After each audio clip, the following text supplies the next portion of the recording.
Assalamualaikum warahmatullahi wabarakatuh. Pada kesempatan kali ini saya akan membahas materi pada pertemuan 5 motivasi dan komunikasi dan pertemuan 6 manajemen strategik. Pertama ada motivasi. Motivasi adalah dorongan internal yang menggerakkan seseorang untuk bertindak guna memenuhi kebutuhan dan mencapai tujuan. Dalam konteks kerja, motivasi sangat menentukan prestasi karena kinerja merupakan hasil interaksi antara motivasi, kemampuan, dan kesempatan. Yang kedua, ada proses motivasi. Motivasi muncul dari kebutuhan, dorongan, tindakan, tujuan, lalu kepuasan. Karena manusia memiliki kebutuhan yang tidak pernah berhenti. Proses motivasi ini bersifat dinamis dan berulang. Teori Maslow menjelaskan bahwa kebutuhan tersusun berjenjang, mulai dari fisiologis hingga aktualisasi diri. Yang ketiga, pendekatan motivasi. Pertama, ada tradisional, yaitu manusia dimotivasi terutama oleh uang. Yang kedua, ada hubungan manusia. Faktor sosial dan pengakuan lebih penting dari sekedar materi. Yang ketiga, ada sumber daya manusia. Manusia kompleks dan terdorong oleh prestasi atas makna kerja. Yang ketiga, ada kontemporer, yaitu teori kebutuhan, proses berpikir, dan pengetahuan perilaku. Yang keempat, ada teori-teori motivasi. Pertama, ada teori kebutuhan, teori motivasi instrumental, teori motivasi klasik, teori dua faktor, teori human relations, teori motivasi Claude S. George. Selanjutnya ada tantangan motivasi. Motivasi sulit dikelola karena perbedaan individu, perubahan kebutuhan, restrukturisasi organisasi, serta ketidakmampuan antara motivasi dan kinerja. Motivasi ini membangun budaya positif dan menetapkan tujuan yang jelas. Oke, selanjutnya ada alat-alat motivasi. Yang pertama, material insentif, yaitu uang dan fasilitas. Yang kedua, non-material insentif, yaitu penghargaan dan pengakuan. Yang ketiga, kombinasi keduanya untuk memenuhi kebutuhan ekonomi dan psikologis. Baik, kita masuk materi yang selanjutnya, yaitu komunikasi. Komunikasi adalah proses penyampaian pesan untuk menciptakan kesamaan makna, mempengaruhi sikap, dan mengkoordinasi tindakan. Dalam organisasi, komunikasi menjadi fondasi seluruh fungsi manajerial. Yang kedua, ada proses komunikasi. Aristoteles menyampaikan bahwa proses yang mampu diterima secara luas, yaitu speaker, speech, occasion, audience, dan efek. Yang kedua ada Laswell. Dia menyampaikan bahwa proses ini satu arah, yaitu siapa mengatakan apa, melalui saluran apa, kepada siapa, dengan dampak apa. Yang ketiga ada Scrum. Dia menyampaikan itu dua arah, melibatkan encoding, decoding, dan umpan balik. Oke, selanjutnya ada bentuk-bentuk komunikasi organisasi. Yang pertama, formal dan informal. Yang kedua, ke atas. Yang ketiga, ke bawah. Yang keempat, horizontal. Dan yang kelima, silang. Selanjutnya ada hambatan komunikasi. Hambatan utama meliputi gangguan mekanik dan sistematik.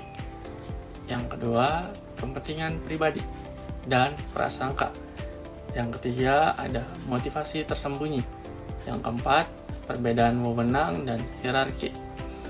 Hambatan ini dapat muncul baik dari pihak atasan maupun bawahan, sehingga komunikasi yang efektif menuntut menuntut keterbukaan, empati, dan kemampuan mendengar. Pedoman komunikasi yang efektif, yaitu komunikasi yang baik memerlukan kejelasan tujuan, konsisten pesan, perhatian pada kondisi psikologis, umpan balik, serta sikap saling memahami. Oke, selanjutnya kita akan membahas materi pada pertemuan 6 tentang manajemen strategik. Manajemen strategik adalah rangkaian keputusan dan tindakan terintegrasi untuk merumuskan, mengimplementasikan, dan mengevaluasi strategi guna mencapai tujuan organisasi jangka panjang. Intinya, manajemen strategik berfungsi sebagai kompas organisasi yang menyatukan berbagai fungsi, yaitu pemasaran, keuangan, sumber daya manusia, produksi, dan teknologi, agar bergerak ke arah tujuan yang sama. Fokus utamanya bukan hanya bertahan, tetapi menciptakan keunggulan yang mampu bersaing dan berkelanjutan. Yang kedua, proses manajemen strategik. Proses manajemen strategik bersifat sistematis dan berkelanjutan, terdiri dari beberapa tahapan utama: analisis lingkungan, mengkaji kondisi internal, yaitu kekuatan dan kelemahan, serta eksternal, peluang dan ancaman melalui analisis SWOT. Tahap ini penting untuk memahami posisi real organisasi, penetapan misi dan tujuan misi, menjelaskan alasan keberadaan organisasi, sedangkan tujuan menggambarkan hasil konkret yang ingin dicapai. Tujuan harus jelas agar strategi tidak kehilangan arah. Perumusan strategi menentukan pilihan strategi yang paling sesuai dengan kondisi lingkungan dan sumber daya organisasi untuk mencapai keunggulan yang mampu bersaing. Selanjutnya ada implementasi strategi, menerjemahkan strategi ke dalam tindakan nyata melalui pengelolaan sumber daya, struktur organisasi, dan kepemimpinan yang efektif. Evaluasi dan pengendalian selanjutnya, mengukur kinerja strategi, mengidentifikasi penyimpangan, serta melakukan koreksi agar tujuan tetap tercapai. Yang ketiga, ada hubungan misi dan tujuan organisasi. Misi dan tujuan memiliki hubungan hierarkis dan logis. Misi ini bersifat fundamental dan jangka panjang.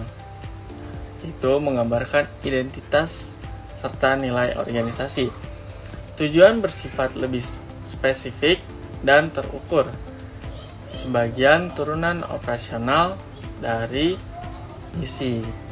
Kesalahan umum dalam manajemen adalah menetapkan tujuan tanpa landasan misi yang jelas, sehingga organisasi bergerak tanpa arah strategis yang konsisten. Yang keempat, ada faktor-faktor perumusan tujuan, yaitu penetapan tujuan organisasi dipengaruhi oleh sebagian faktor, antara lain pengalaman dan capaian tujuan sebelumnya, ketersediaan sumber daya ekonomi, nilai dan penilaian, manajemen puncak tekanan, serta dinamika lingkungan eksternal, yaitu pemerintahan, persaingan, investor, dan masyarakat. Faktor-faktor ini menentukan realistis atau tidaknya tujuan yang ditetapkan organisasi. 5. Jenis-jenis tujuan organisasi. Tujuan organisasi dapat diklasifikasikan berdasarkan fokus dan jangka waktunya, antara lain profitabilitas, yaitu kemampuan menghasilkan laba berkelanjutan, produktivitas, yaitu efisiensi penggunaan sumber daya. Posisi bersaing, yaitu pangsa pasar dan kekuatan yang kompetitif. Selanjutnya ada pengembangan karyawan, yaitu kesejahteraan dan loyalitas sumber daya manusia. Selanjutnya ada kepemimpinan teknologi, itu dengan inovasi dan adaptasi teknologi. Berdasarkan waktu, tujuan dibedakan menjadi jangka pendek, jangka panjang, dan tujuan seumur hidup yang saling berkaitan sebagai tahapan pencapaian strategis.